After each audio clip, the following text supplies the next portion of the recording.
Hey everybody, I'm back. Going to talk a little bit about the Xbox tax, which I have been told is not real. It's not a real thing. But looking at the reactions to Game Pass going up in price by $10 for Game Pass Ultimate, I have to say, it seems like it's very much real. And this has been something I've been seeing across the board with Xbox where they just can't catch a break. They can't catch a win. Some of that is self-inflicted.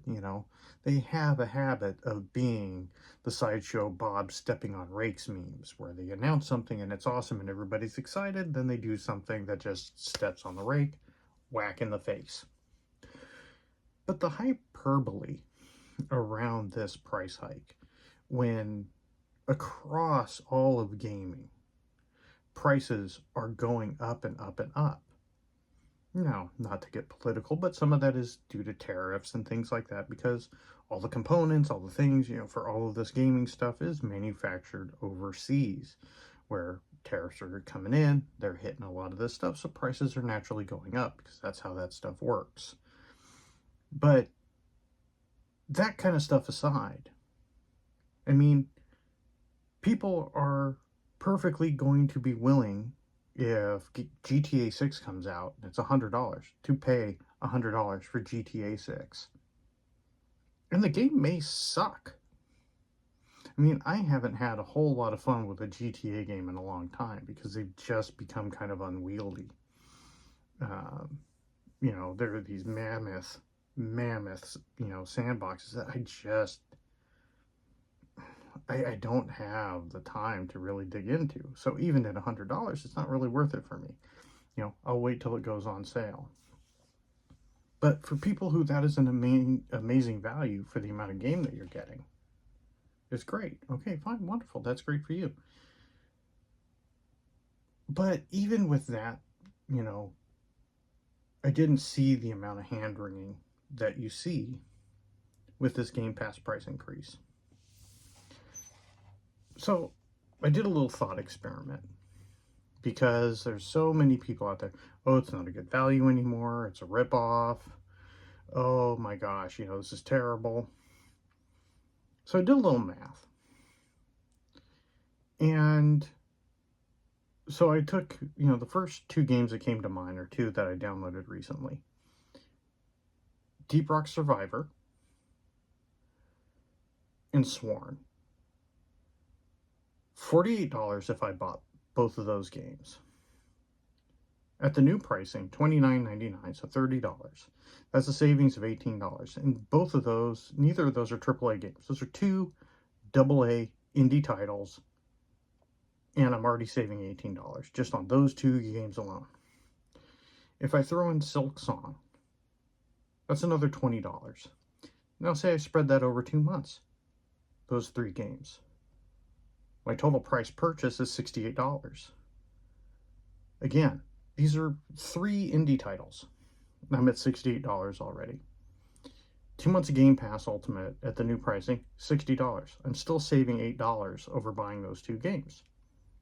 Then let's say I do Gears Unloaded, which I tried, or Gears Reloaded, which I tried. It was okay, but what happened? I mean, I played Gears when it came out. I enjoyed it fine, but thought the ending was lacking, so I just haven't really felt the need to revisit it.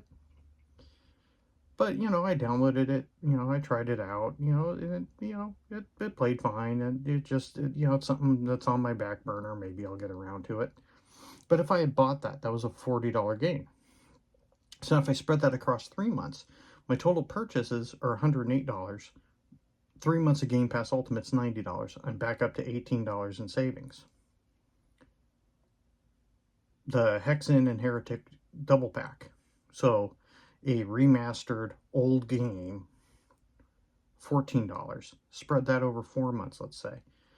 The total I've spent now is $122. 4 months of Game Pass Ultimate's $110. I'm still saving $12. Then let's throw a big game in there. And I'm going to go off of the pricing as is today. So Indiana Jones. Right now it's running on special $55.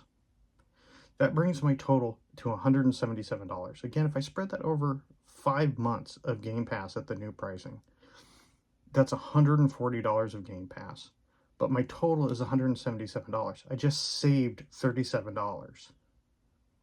So now, I am now eclipsing the cost of a month of Game Pass Ultimate in how much I've saved over my purchases.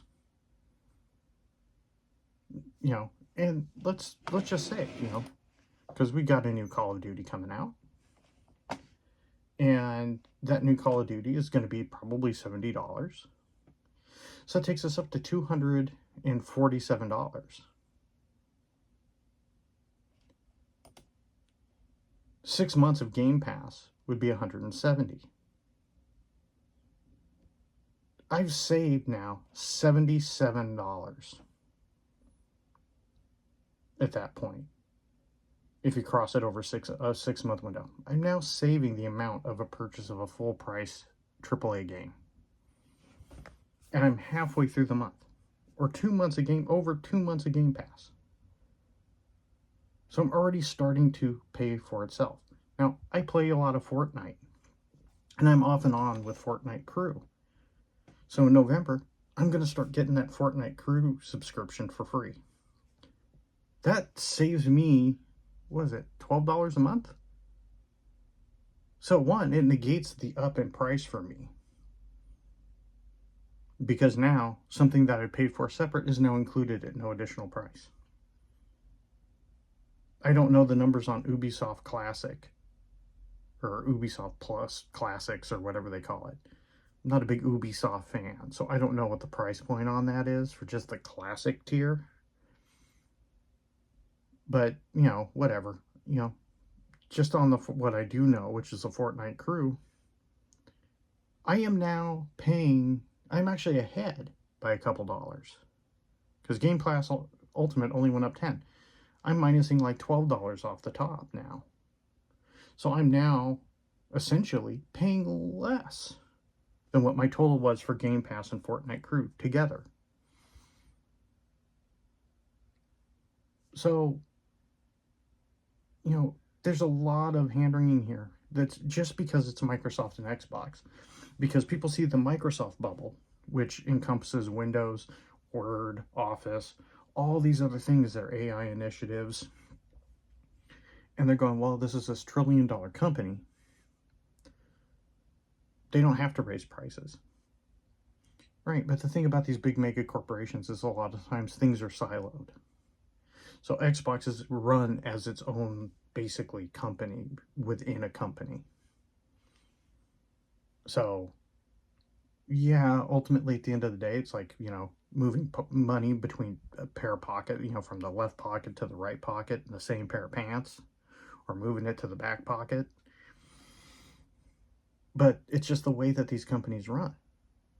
So just because Microsoft as a whole is worth this, it doesn't mean that Xbox is worth that, or that's where their budget is.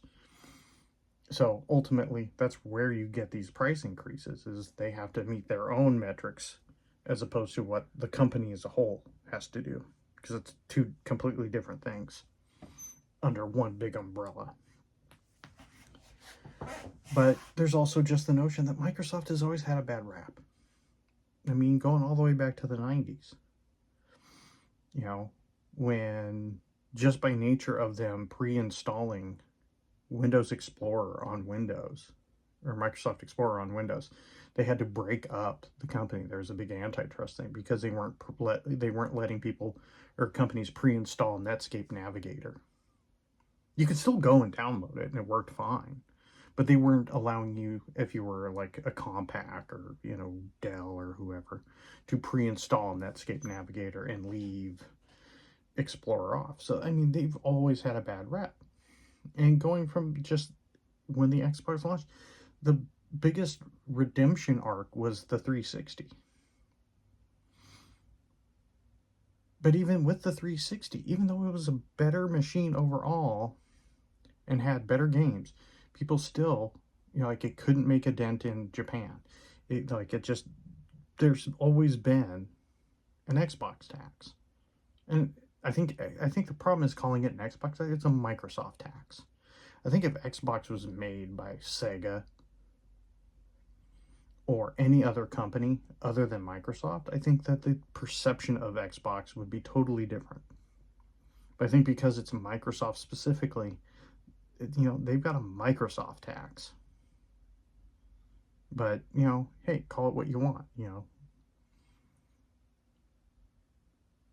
Game Pass, even at $30, is still a good deal.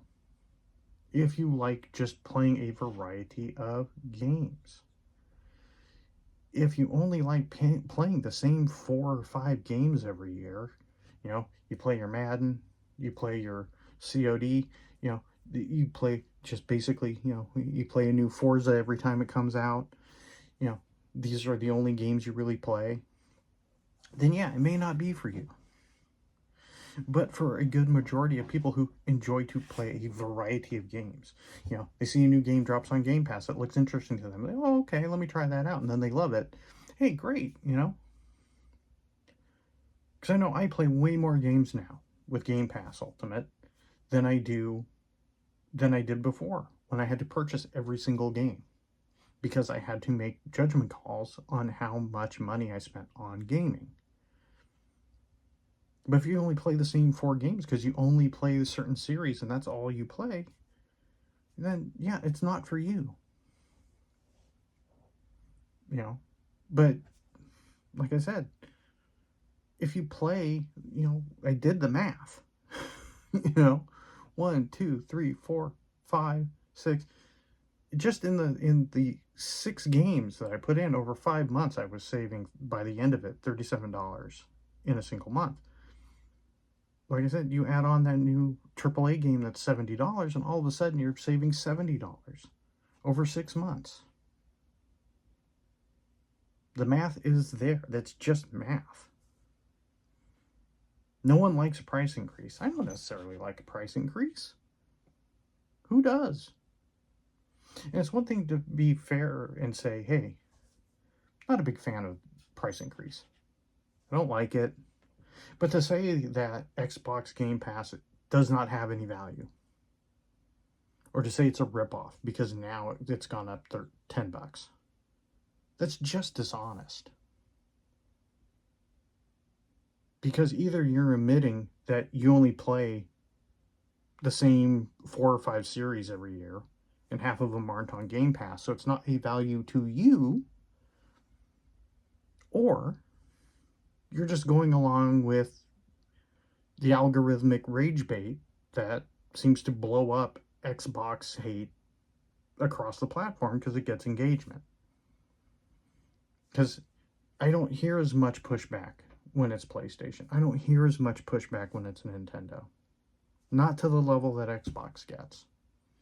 And you might say, oh, well, you're an Xbox fanboy. Well, no, I don't have a horse in the race. I have all 3.